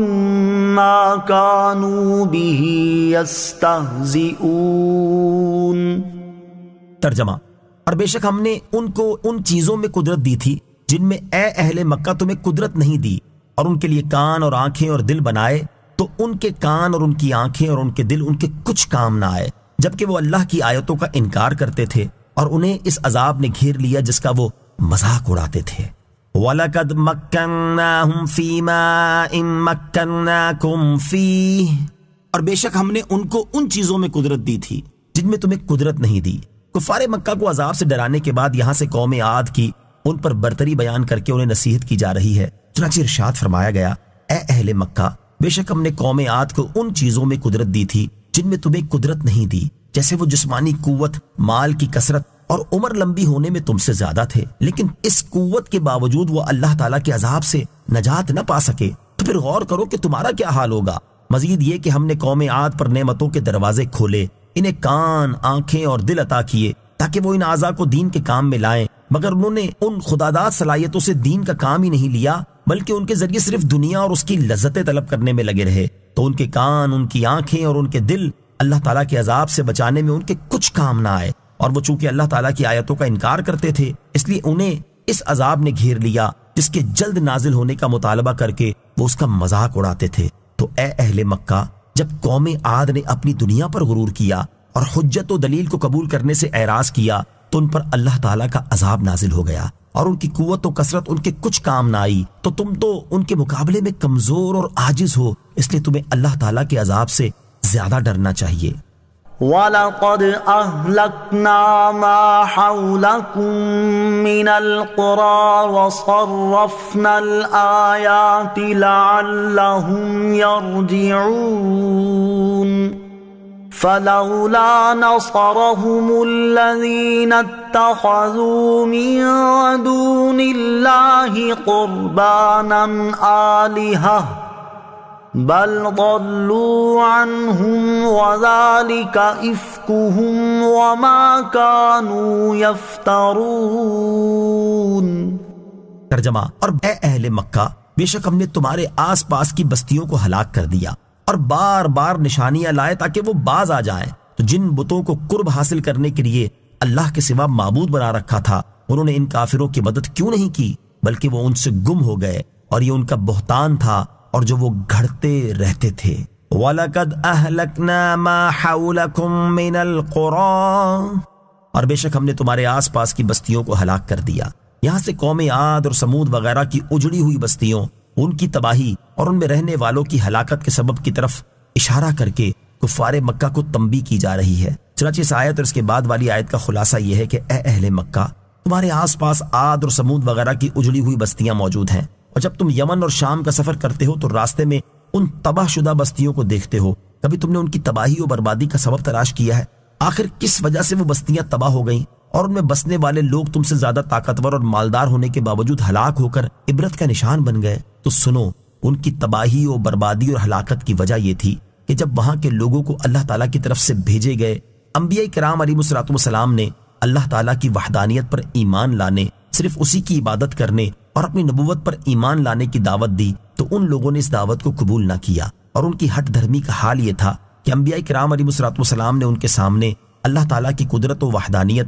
اور اپنی صداقت پر دلالت کرنے والی نشانیاں بار بار پیش کی، سابقہ امتوں کی بربادی کے عبرتناک واقعات ان کے سامنے بیان کیے تاکہ وہ اپنے کفر اور معصیت سے باز آ جائیں، لیکن وہ کسی صورت اس سے باز نہ آئے اور کفر و معصیت ہی کو اختیار کیا، تو اس کی وجہ سے ان کا انجام یہ ہوا کہ اللہ تعالیٰ نے انہیں اپنے عذاب سے ہلاک کر دیا۔ تو اب تم بتاؤ کہ اللہ تعالیٰ کو چھوڑ کر جن بتوں کو ان کافروں نے اپنا معبود بنا رکھا تھا اور ان کے بارے میں یہ کہتے تھے کہ ان بتوں کو پوجنے سے اللہ تعالیٰ کا قرب حاصل ہوتا ہے، ان بتوں نے ان کافروں کی مدد کیوں نہیں کی اور انہیں اللہ تعالیٰ کے عذاب سے کیوں نہیں بچایا؟ بلکہ اس وقت تو یوں ہوا کہ ان بتوں کا عاجز اور بے بس ہونا پوری طرح ظاہر ہو گیا اور عذاب نازل ہوتے وقت وہ ان کے کچھ کام نہ آئے۔ اور یاد رکھو کہ وہ جو بتوں کو اپنا معبود کہتے اور بت پرستی کو اللہ تعالیٰ کا قرب حاصل کرنے کا ذریعہ ٹھہراتے تھے، یہ ان کا بہتان اور افترا تھا، حقیقت میں ایسا ہرگز نہیں ہے۔ لہٰذا اب تم بھی اپنے حال پر غور کر لو اور اپنے طرز عمل کو درست کر لو، ورنہ تمہارا انجام بھی ان کی طرح ہوگا۔ جہالت کی انتہا۔ یاد رہے کہ اللہ تعالیٰ کے دشمنوں کو اپنا شفیع، مددگار اور اللہ تعالیٰ کا قرب حاصل ہونے کا ذریعہ سمجھنا کفر ہے، جبکہ اللہ تعالیٰ کے محبوب بندوں کو اللہ تعالیٰ کی عطا سے مددگار اور شفیع ماننا اور انہیں اللہ تعالیٰ کا قرب حاصل ہونے کا ذریعہ سمجھنا عین ایمان ہے۔ جیسے بت کی طرف سجدہ کرنا کفر ہے اور کعبے کی طرف سجدہ کرنا ایمان ہے۔ لہٰذا اس عظیم فرق کو پس پش ڈال کر یہ آیت اللہ تعالیٰ کے کسی نبی علیہ السلام اور ولی پر چشمہ کرنا اور اسے ان کے اللہ تعالیٰ کی عطا سے مددگار اور شفیع نہ ہونے کی دلیل بنانا جہالت کی انتہا ہے۔ وَإِذْ صَرَفْنَا إِلَيْكَ نَفَرًا مِّنَ الْجِنِّ يَسْتَمِعُونَ الْقُرْآنَ فَلَمَّا حَضَرُوهُ قَالُوا أَنصِتُوا فَلَمَّا قُضِيَ وَلَّوْا إِلَىٰ قَوْمِهِم مُّنذِرِينَ قَالُوا يَا قَوْمَنَا إِنَّا سَمِعْنَا كِتَابًا أُنزِلَ مِن بَعْدِ مُوسَىٰ مُصَدِّقًا لِّمَا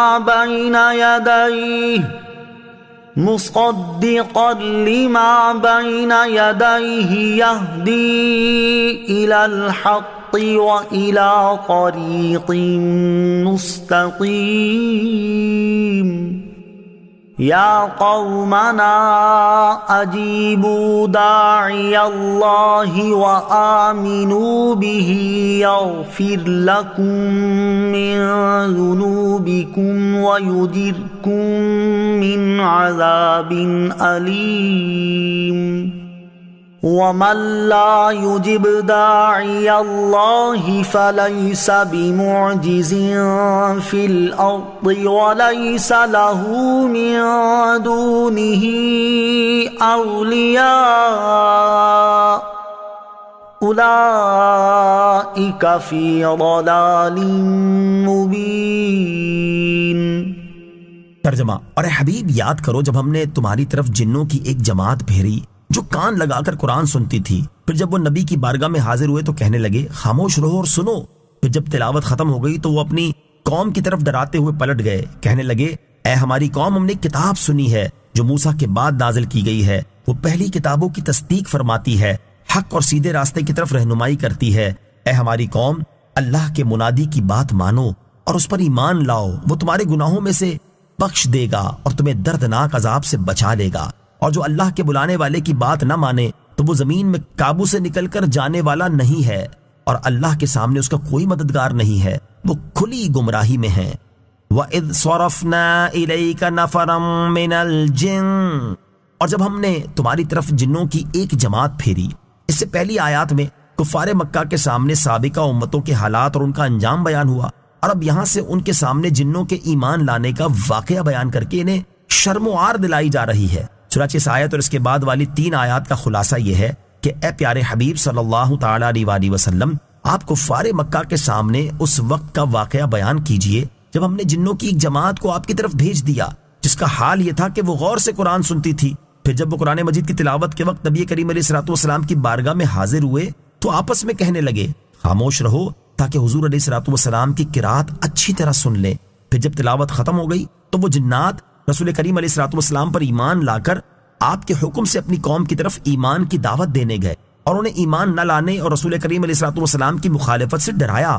چنانچہ انہوں نے کہا اے ہماری قوم، ہم نے کتاب قرآن شریف سنی ہے جو حضرت موسیٰ علیہ الصلوۃ والسلام کے بعد نازل کی گئی ہے، اور اس کی شان یہ ہے کہ وہ پہلی کتابوں کی تصدیق فرماتی ہے، حق اور سیدھے راستے کی طرف رہنمائی کرتی ہے۔ اے ہماری قوم، اللہ تعالیٰ کے منادی حضرت محمد مصطفیٰ صلی اللہ تعالیٰ علیہ وسلم کی بات مانو اور ان پر ایمان لاؤ۔ اس کے نتیجے میں اللہ تعالیٰ تمہارے اسلام قبول کرنے سے پہلے کے گناہ بخش دے گا اور تمہیں دردناک عذاب سے بچا لے گا۔ اور یاد رکھو جو اللہ تعالیٰ کے بلانے والے کی بات نہ مانے گا تو وہ زمین میں اللہ تعالیٰ کی گرفت سے بھاگ کر کہیں نہیں جا سکتا اور اس کے عذاب سے بچ نہیں سکتا، اور اللہ تعالیٰ کے سامنے اس کا کوئی مددگار نہیں ہے جو اسے عذاب سے بچا سکے۔ اور جو لوگ اللہ تعالیٰ کے منادی حضرت محمد مصطفیٰ صلی اللہ تعالیٰ علیہ وسلم کی بات نہ مانے وہ کھلی گمراہی میں ہیں، کیونکہ جب ان کی صداقت پر مضبوط دلائل قائم ہیں تو ان کی بات نہ ماننا ایسی گمراہی ہے جو کسی سے پوشیدہ نہیں ہے۔ اس واقعے کو سن کر کفار مکہ کو غور کرنا چاہیے کہ ان کی زبان وہی ہے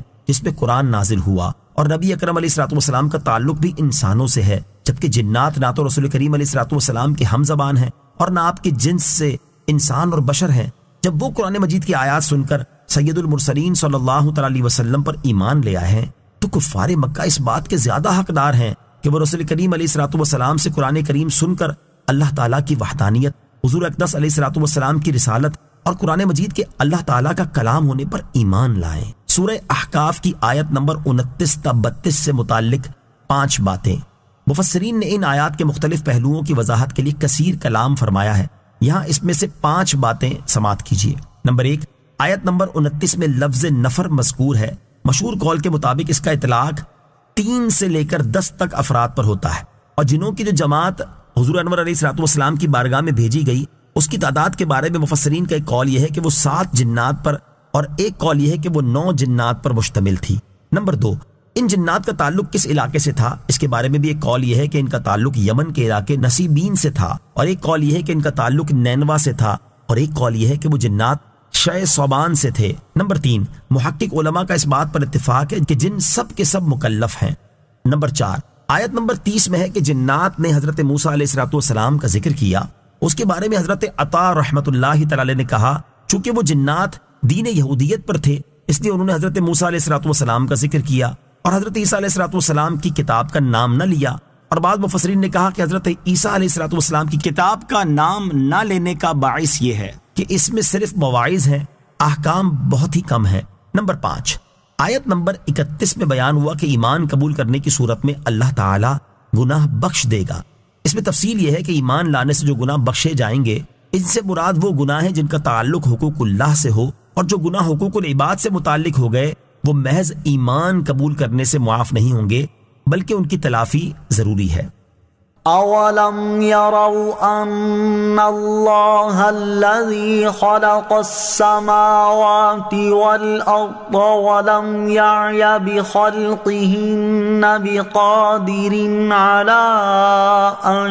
يُحْيِيَ الْمَوْتَىٰ بَلَىٰ إِنَّهُ عَلَىٰ كُلِّ شَيْءٍ قَدِيرٌ۔ ترجمہ، کیا انہوں نے نہیں دیکھا کہ وہ اللہ جس نے آسمان اور زمین بنائے اور ان کے بنانے میں نہ تھکا، وہ اس بات پر قادر ہے کہ مردوں کو زندہ کرے؟ کیوں نہیں، بے شک وہ ہر شے پر قادر ہے۔ اولم یرو، کیا انہوں نے نہیں دیکھا؟ اس سے پہلی آیات میں مختلف انداز سے کفار مکہ کو تنبیہ اور نصیحت کی گئی، اور اب اس آیت میں مرنے کے بعد دوبارہ زندہ کیے جانے کا انکار کرنے والوں کا دلیل کے ساتھ رد کیا جا رہا ہے۔ چنانچہ ارشاد فرمایا، مرنے کے بعد دوبارہ زندہ کیے جانے کا انکار کرنے والوں نے اس بات پر غور نہیں کیا کہ اللہ تعالیٰ نے کسی سابقہ مثال کے بغیر ابتدا سے آسمان اور زمین جیسی عظیم اور بڑی مخلوق بنا دی، اور انہیں بنانے میں وہ تھکا نہیں۔ اور جو اللہ تعالیٰ آسمان و زمین بنا سکتا ہے، کیا وہ مردوں کو زندہ کرنے پر قادر نہیں، جو کہ زمین و آسمان بنانے سے ظاہراً لوگوں کے اعتبار سے کہیں آسان ہے؟ کیوں نہیں، وہ ضرور اس پر قادر ہے۔ اس کی دوسری دلیل یہ ہے کہ اللہ تعالیٰ ہر ممکن شے پر قادر ہے، اور روح کا جسم کے ساتھ تعلق قائم ہونے کو دیکھا جائے تو یہ بھی ممکن ہے، کیونکہ اگر یہ ممکن نہ ہوتا تو پہلی بار بھی قائم نہ ہوتا، اور جب یہ ممکن ہے اور اللہ تعالیٰ تمام ممکنات پر قادر ہے تو اس سے ثابت ہوا کہ وہ دوبارہ زندہ کرنے پر بھی قادر ہے۔ وَيَوْمَ يُعْرَضُ الَّذِينَ كَفَرُوا عَلَى النَّارِ أَلَيْسَ هَذَا بِالْحَقِّ قَالُوا بَلَىٰ وَرَبِّنَا قال فذوقوا العذاب بما كنتم تكفرون۔ ترجمہ، اور جس دن کافر آگ پر پیش کیے جائیں گے تو کہا جائے گا کیا یہ حق نہیں؟ کہیں گے کیوں نہیں، ہمارے رب کی قسم اللہ فرمائے گا تو اپنے کفر کے بدلے عذاب چکھو۔ وَيَوْمَ يُعْرَضُ الَّذِينَ كَفَرُوا عَلَى النَّارِ، اور جس دن کافر آگ پر پیش کیے جائیں گے۔ اس سے پہلی آیت میں یہ ثابت کیا گیا کہ مردوں کو زندہ کیا جانا حق ہے، اور اس آیت میں قیامت کے دن کافروں کے بعض احوال بیان کیے جا رہے ہیں۔ چنانچہ ارشاد فرمایا، جس دن کافر جہنم کی آگ پر پیش کیے جائیں گے تو اس وقت ان سے فرمایا جائے گا جو عذاب تم دیکھ رہے ہو کیا یہ حق نہیں؟ تو کہیں گے کیوں نہیں، ہمارے رب کی قسم بے شک یہ حق ہے۔ اللہ تعالیٰ ارشاد فرمائے گا، آج یہ اقرار تمہیں عذاب سے نہیں بچائے گا، اس لیے اب تم اپنے دنیاوی کفر کے بدلے عذاب چکھو۔ فاصبر كما صبر أولو العزم من الرسل ولا تستعجل لهم كأنهم يوم يرون ما يوعدون لم يلبثوا إلا ساعة من نهار بلاغ فهل يهلك إلا القوم الفاسقون۔ ترجمہ، تو اے حبیب تم صبر کرو جیسے ہمت والے رسولوں نے صبر کیا، اور ان کافروں کے لیے جلدی نہ کرو۔ جس دن وہ دیکھیں گے اسے جس کی وعید انہیں سنائی جاتی ہے تو سمجھیں گے گویا وہ دنیا میں دن کی صرف ایک گھڑی بھر ٹھہرے تھے۔ یہ ایک تبلیغ ہے تو نافرمان لوگ ہی ہلاک کیے جاتے ہیں۔ فاصبر کما صبر اولو العزم من الرسل،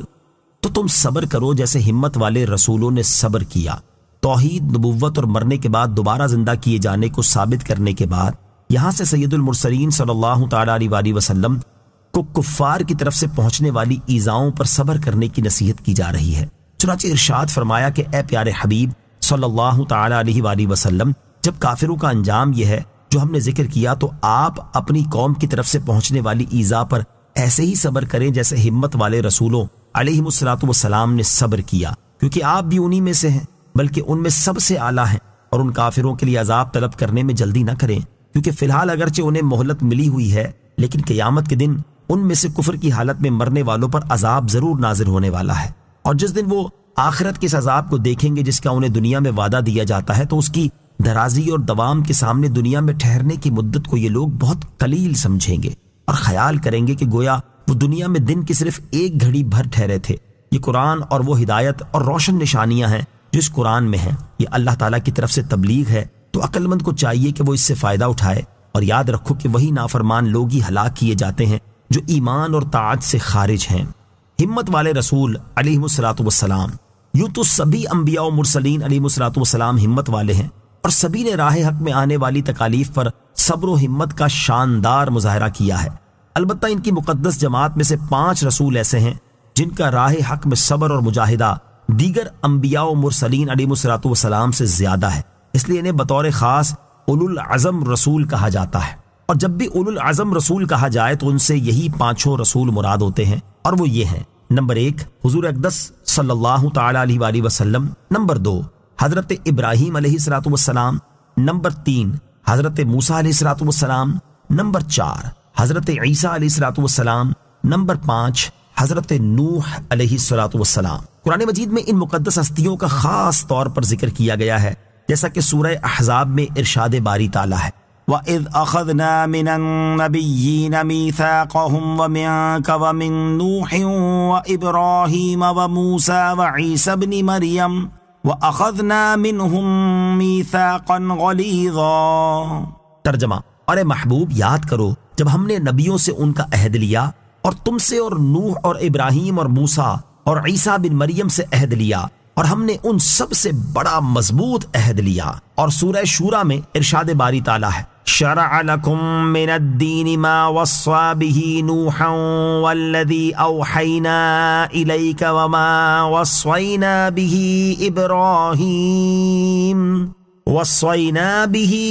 إبراهيم وموسى وعيسى۔ ترجمہ: اس نے تمہارے لیے دین کا وہی راستہ مقرر فرمایا ہے جس کی اس نے نوح کو تاکید فرمائی، اور جس کی ہم نے تمہاری طرف وحی بھیجی، اور جس کی ہم نے ابراہیم، موسیٰ اور عیسیٰ کو تاکید فرمائی۔ حضرت علامہ ملا علی قاری رحمۃ اللہ تعالی علیہ فرماتے ہیں یہ 5 ہی اولو العزم رسول ہیں، اور اللہ تعالیٰ نے ان کا ذکر مذکورہ بالا دونوں آیتوں میں اکٹھا کر دیا ہے۔ دوسرے مقام پر فرماتے ہیں کہ صحیح قول کے مطابق یہ 5 ہی اولو العزم رسول ہیں۔ صدر الشریعہ مفتی امجد علی اعظمی رحمۃ اللہ تعالی علیہ فرماتے ہیں نبیوں کے مختلف درجے ہیں، بعض کو بعض پر فضیلت ہے، اور سب میں افضل ہمارے آقا و مولا سید المرسلین صلی اللہ تعالی علیہ وآلہ وسلم ہیں۔ حضور علیہ الصلوۃ والسلام کے بعد سب سے بڑا مرتبہ حضرت ابراہیم خلیل اللہ علی نبینا علیہ الصلوۃ والسلام کا ہے، پھر حضرت موسیٰ علیہ السلام، پھر حضرت عیسیٰ علیہ السلام، اور حضرت نوح علیہ السلام کا۔ ان حضرات کو مرسلین اولو العزم کہتے ہیں، اور یہ 5 حضرات باقی تمام انبیاء و مرسلین، انس و ملک و جن و جمیع مخلوقات الہی سے افضل ہیں۔ سید المرسلین صلی اللہ تعالی علیہ وسلم کا صبر، راہ حق میں تاجدار رسالت صلی اللہ تعالی علیہ وسلم کو جتنا ستایا گیا اور جتنی تکلیفیں پہنچائی گئیں اتنی کسی اور کو نہیں پہنچائی گئیں، اور صبر کا جیسا مظاہرہ آپ نے فرمایا ویسا اور کوئی نہ کر سکا، جیسا کہ حضرت انس رضی اللہ تعالیٰ عنہ سے روایت ہے، رسول اللہ صلی اللہ تعالی علیہ وآلہ وسلم نے ارشاد فرمایا: جتنا میں اللہ تعالیٰ کی راہ میں ڈرایا گیا ہوں اتنا کوئی اور نہیں ڈرایا گیا، اور جتنا میں اللہ تعالیٰ کی راہ میں ستایا گیا ہوں اتنا کوئی اور نہیں ستایا گیا۔ حضرت عائشہ صدیقہ رضی اللہ تعالی عنہا فرماتی ہیں حضور اقدس صلی اللہ تعالی علیہ وسلم نے مجھ سے ارشاد فرمایا: اے عائشہ رضی اللہ تعالی عنہا، دنیا کی زیب و زینت اور عیش محمد مصطفیٰ صلی اللہ تعالی علیہ وسلم اور ان کی آل کے لیے مناسب نہیں۔ اے عائشہ رضی اللہ تعالی عنہا، بے شک اللہ تعالیٰ اولو العزم رسولوں سے یہ پسند فرماتا ہے کہ وہ دنیا کی تکلیفوں پر اور دنیا کی پسندیدہ چیزوں سے صبر کریں، پھر مجھے بھی انہی چیزوں کا مکلف بنانا پسند کیا جن کا انہیں مکلف بنایا، تو ارشاد فرمایا: فاصبر کما صبر اولو العزم من الرسل۔ ترجمہ: تو اے حبیب تم صبر کرو جیسے ہمت والے رسولوں نے صبر کیا۔ اللہ تعالیٰ کی قسم میرے لیے اس کی فرما برداری ضروری ہے، اور اللہ تعالیٰ کی قسم میں ضرور صبر کروں گا جس طرح اولو العزم رسولوں نے صبر کیا، اور قوت تو اللہ تعالیٰ ہی عطا کرتا ہے۔ حضرت عائشہ صدیقہ رضی اللہ تعالی عنہا فرماتی ہے: خدا کی قسم تاجدار رسالت صلی اللہ تعالی علیہ وآلہ وسلم نے کبھی بھی اپنی ذات کے لیے کسی سے انتقام نہیں لیا۔ ہاں، جب اللہ تعالیٰ کی حرمتوں کو پامال کیا جاتا تو اللہ تعالیٰ کے لیے انتقام لیتے تھے۔ صبر کے 15 فضائل۔ یہاں آیت میں ہم مسلمانوں کے لیے بھی صبر کرنے کی ترغیب ہے، اور اس کی مزید ترغیب حاصل کرنے کے لیے یہاں صبر کرنے کے 15 فضائل سماعت کیجیے۔ نمبر 1، صبر ایمان کا نصف حصہ ہے۔ نمبر 2، صبر ایمان کا ایک ستون ہے۔ نمبر 3، بندے کو صبر سے بہتر اور وسیع کوئی چیز نہیں دی گئی۔ نمبر 4، اگر صبر کسی مرد کی شکل میں ہوتا تو وہ عزت والا مرد ہوتا۔ نمبر 5، صبر بہترین سواری ہے۔ نمبر 6، صبر کرنے سے مدد ملتی ہے۔ نمبر 7، صبر کے ساتھ آسانی کا انتظار کرنا عبادت ہے۔ نمبر 8، صبر مومن کا ہتھیار ہے۔ نمبر 9، آزمائش پر صبر کرنے والوں کے لیے امن ہے اور وہ ہدایت یافتہ لوگوں میں سے ہیں۔ نمبر 10، آنکھیں چلی جانے پر صبر کرنے کی جزا جنت ہے۔ نمبر 11، صبر افضل ترین عمل ہے۔ نمبر 12، فتنے کی شدت پر صبر کرنے والے کو قیامت کے دن نبی کریم صلی اللہ تعالی علیہ وآلہ وسلم کی شفاعت نصیب ہوگی۔ نمبر 13، لوگوں سے میل جول رکھنے والا اور ان کی طرف سے پہنچنے والی اذیتوں پر صبر کرنے والا ان مسلمانوں سے افضل ہے جو ایسے نہیں ہیں۔ نمبر 14، صبر کرنے اور اپنا محاسبہ کرنے والے کو اللہ تعالی حساب کے بغیر جنت میں داخل فرما دے گا۔ نمبر 15، صبر بھلائیوں کے خزانوں میں سے خزانہ ہے۔ اللہ تعالی حضور اقدس صلی اللہ تعالی علیہ وسلم کے صبر کے صدقے ہمیں بھی مصائب و آلام میں صبر کرنے کی توفیق عطا فرمائے، آمین۔ آمنت باللہ صدق اللہ العظیم۔